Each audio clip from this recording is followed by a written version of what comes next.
যুক্তরাজ্যে একটি কারওয়াশ ব্যবসার আড়ালে পরিচালিত বৃহৎ মানব পাচার চক্রের দুই মূল হোতা দিলশাদ শামু এবং আলী খদিরকে ১৯ বছরের কারাদণ্ড দিয়েছে যুক্তরাজ্যের আদালত।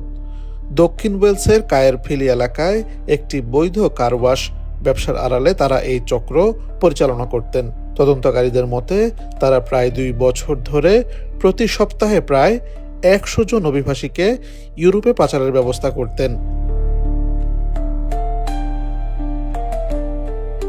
যুক্তরাজ্যের ন্যাশনাল ক্রাইম এজেন্সি এনসিএ এই চক্রকে মানব পাচারকারীদের জন্য ট্রিপ অ্যাডভাইজার হিসেবে আখ্যা দিয়েছে, কারণ তারা বিভিন্ন দামের ভিত্তিতে সার্ভিস প্যাকেজ অফার করত।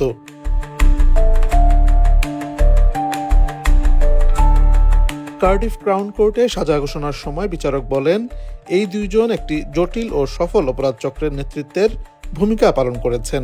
শামু ও খাদির মূলত ইরাকের কুর্দিস্তান অঞ্চল থেকে এলেও তারা যুক্তরাজ্যে বৈধভাবে ব্যবসা ও কাজ করছিলেন।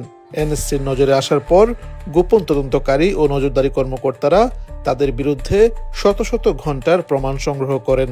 তদন্তে জানা যায় তারা বৃহত্তর একটি সংঘবদ্ধ অপরাধ চক্রের অংশ ছিল, যা ইরাক, ইরান ও সিরিয়া থেকে অভিবাসীদের বেলারুশ, মলদোভা ও বসনিয়া হয়ে ইউরোপের বিভিন্ন দেশে যেমন Italy, Croatia, Romania, Bulgaria, Slovenia, Germany ও ফ্রান্স পৌঁছে দিত।